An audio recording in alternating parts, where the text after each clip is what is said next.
বন্ধুরা সবাইকে আসসালামু আলাইকুম। আশা করি সকলেই ভালো আছেন। বন্ধুরা, আপনাদের মধ্যে অনেকেই বহুদিন ধরে একটি জিনিস আপনারা জানতে চাচ্ছিলেন, যেটা হচ্ছে যে আমি ইউটিউব থেকে কত টাকা আয় করি। এবং সঙ্গত কারণে আজকে অর্থাৎ 28শে মে 2018-তে আমি একটি কমিউনিটিতে পোস্ট করেছিলাম এই বিষয়টিতে, এবং আপনারা প্রত্যেকেই এই জিনিসটি জানতে আরও বেশি আগ্রহী হয়েছিলেন। এবং সেক্ষেত্রে 95% মানুষ ভোট করেছিলেন যে এই জিনিসটি জানার জন্য, যেটা 8 ঘন্টায় 3600 ভোট এসেছিল এই পোস্টটিতে। সো যাই হোক, আজকের ভিডিওতে আপনারা এক্স্যাক্টলি জানতে পারবেন যে আমি কত টাকা ইনকাম করি ইউটিউব থেকে, এবং এই পর্যন্ত ইউটিউব বাংলা আসার পেছনে যে গল্প, সেটিও আপনারা আজকের ভিডিওতে জানতে পারবেন। সো দেরি না করে দেখতে থাকুন ইউটিউব বাংলা। আপনাদের সাথে আছি আমি রবিন। চলুন শুরু করা যাক।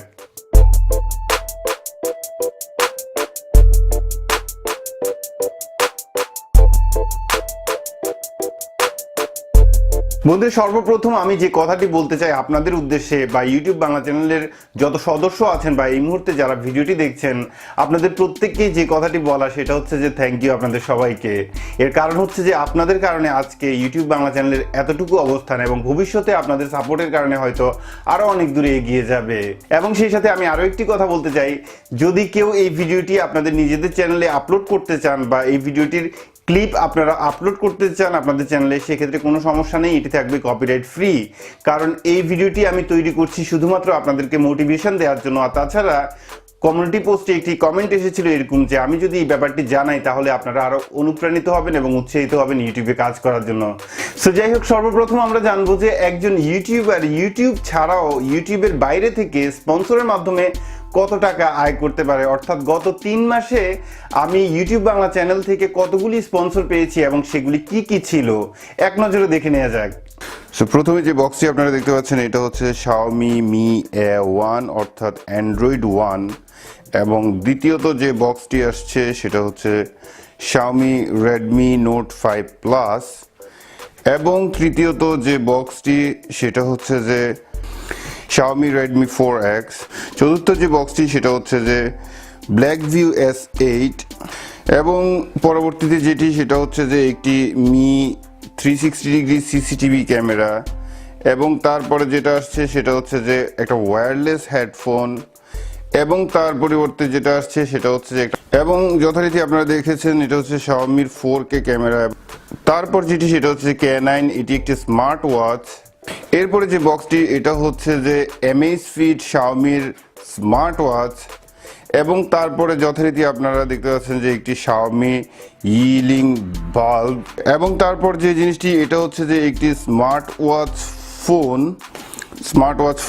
এবং তারপর যে বক্সটি আসছে সেটা হচ্ছে যে একটি ড্রোন আপনারা দেখতে পাচ্ছেন, এবং তারপর যে বক্সটি আসছে সেটা হচ্ছে যে একটি প্রজেক্টর, যেটার ভিডিও আপনারা দেখেছিলেন, এবং তারপর যে জিনিসটি আসছে সেটা হচ্ছে যে একটি স্মার্ট টিভি বক্স।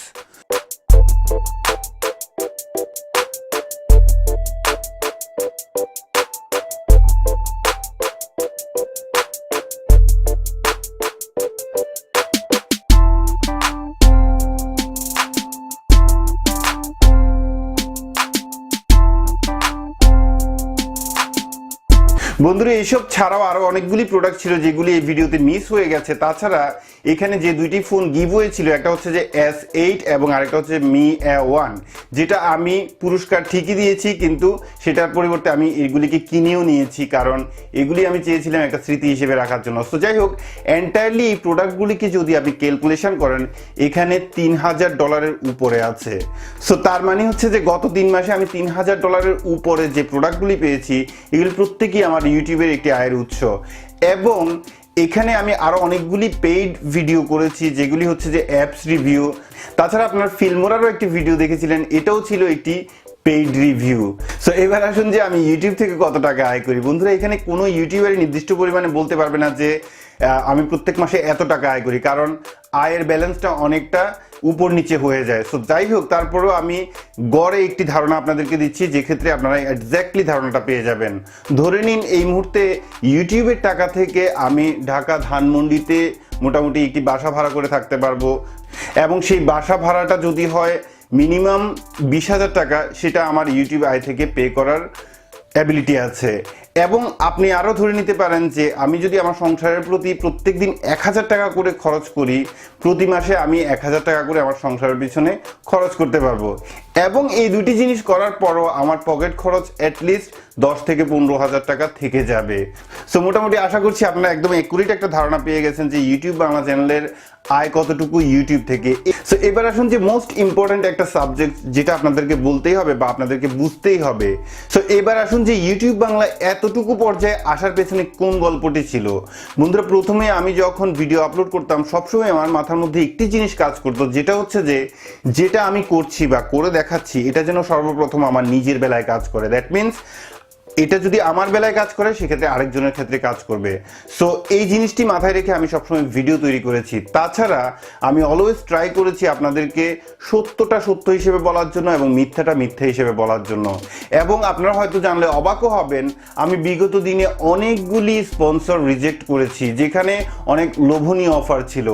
জাস্ট সম্প্রতি একটি ইমেল এই মুহূর্তে আপনারা দেখতে পাচ্ছেন, যেটা হচ্ছে যে ইন্ডিয়ান একটি company, mobile phone company itel থেকে একটি অফার এসেছিল, যেটা হচ্ছে $300 তারা আমাকে পে করবে শুধুমাত্র একটি রিভিউর জন্য, এবং সেই সাথে $150 থেকে $200 একটা ফোন দিবে। এবং সেখানে তাদের মেইন শর্তই ছিল যে নেগেটিভ কোনো কিছু বলতে পারবো না। সো এই ক্ষেত্রে আমি এই অফারটিকে করে দিয়েছি রিজেক্ট। সো এই কথাটা বলার অর্থ এতটুকুই, আমি কখনোই চাই নাই যে আপনাদের সাথে একটি প্রতারণামূলক ভিডিও দেই অথবা আমার একটি কথার কারণে আপনি প্রতারিত হয়ে থাকেন।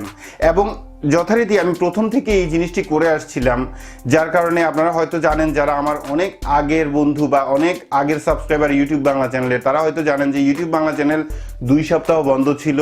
কারণ যখন ইউটিউবের ভাইরাল ভিডিওগুলি যেগুলি মিথ্যা ছিল সেগুলি সম্পর্কে আমি যখন কথা বলা শুরু করেছিলাম, তখন অনেকেই আমার রিপোর্ট করে আমার চ্যানেলটি বন্ধ করে দেয়। এবং আপনাদের ভালোবাসার কারণে আমি চ্যানেলটাকে ফিরিয়ে নিয়ে আসতে পেরেছি। সো এক্ষেত্রে আমি বলবো যে আপনাদেরকে এই জিনিসগুলি মাথায় রাখতে হবে। সো মোটামুটি আমি মনে করছি যে ইউটিউবে কাজ করার ক্ষেত্রে আপনার প্রথম যে জিনিসটি লক্ষ্য হওয়া উচিত সেটা হচ্ছে যে আপনি যেটা দেখাবেন সেটা যেন আপনার ক্ষেত্রে কাজ করে। দ্বিতীয়ত হচ্ছে যে কোনো ধরনের কোনো মিথ্যা বা ধোঁকাবাজি ভিডিও দিয়ে কোনো অবস্থাতেই আপনার অডিয়েন্সকে কখনোই প্রতারিত করবেন না। তৃতীয়ত হচ্ছে যে আপনার প্রেজেন্টেশনের দিকে লক্ষ্য রাখুন, যে ক্ষেত্রে আপনার একজন ভিউয়ার আপনার ভিডিওটা দেখে মজা পায়। চতুর্থত যে জিনিসটি, ভিডিওতে একটা কথাও এক্সট্রা বলবেন না যে কথার কারণে আপনার অডিয়েন্স বিরক্ত হয়। এবং পঞ্চম যেটি, সেটা হচ্ছে যে আপনি যতটুকুই উপস্থাপন করবেন সবসময় চেষ্টা করবেন যে বেস্টই আপনি আপনার অডিয়েন্সকে দেওয়ার জন্য। তো দ্যাট মিনস একটা ভিডিও করার ক্ষেত্রে আমি গত ভিডিওতেও বলেছি, যে জিনিসটি বলবেন সেই জিনিসটিকে ফোকাস করার ট্রাই করুন। এবং আমি জানি যে আমার ভিডিওতে এখনো পর্যন্ত যথেষ্ট ল্যাকিং আছে অথবা অনেক ধরনের ভুলভ্রান্তি আছে, এবং আমি প্রত্যেক দিনই চেষ্টা করি যে সেই ভুলভ্রান্তিগুলিকে শুধরিয়ে নেওয়ার জন্য। সো বন্ধুরা, আশা করছি আজকের এই ভিডিওটি আপনাকে অনেক বেশি মোটিভেট করার জন্য কাজে দেবে, যাতে আপনি ভালো করে ইউটিউবে কাজ করতে পারেন। এবং আমি মনে করি এই পর্যন্ত ভিডিওতে যে কথাগুলি বলেছি সেই কথাগুলি যদি আপনি ফলো করেন, একদিন ইনশাল্লাহ আপনি আমাকেও ছেড়ে যাবেন অথবা অনেক বড় বড় ইউটিউবারকে ছেড়ে যাবেন। আমি এখনো ইউটিউবে অনেক ভালো কিছু করেছি এটা বিশ্বাস করি না। ইনশাল্লাহ আমি ট্রাই করে যাচ্ছি আরও ভালো কিছু আপনাদেরকে দেওয়ার জন্য। এবং আপনারা যদি কন্টিনিউ আমাকে সাপোর্ট করে যান, আমি আশা করছি ইউটিউব বাংলা চ্যানেল অবশ্যই একদিন অনেক বড় চ্যানেলে পরিণত হবে। বন্ধুরা, ধন্যবাদ জানাচ্ছি আপনাদের সবাইকে আপনাদের মূল্যবান সময় দিয়ে এতক্ষণ পর্যন্ত ভিডিওটি দেখার জন্য। ভিডিওটি যদি ভালো লাগে তাহলে অবশ্যই একটি লাইক দিয়ে যাবেন, এবং আপনি যদি আমাদের চ্যানেলে নতুন দর্শক হয়ে থাকেন অবশ্যই সাবস্ক্রাইব করবেন, পাশাপাশি বেল আইকনটি ক্লিক করে ওকে করতে ভুলবেন না। আশা করছি আগামী ভিডিওতে আরো ভালো কিছু নিয়ে দেখা হবে। সে পর্যন্ত ভালো থাকুন, সুস্থ থাকুন, এই শুভকামনায় আজকের মতো আল্লাহ হাফেজ।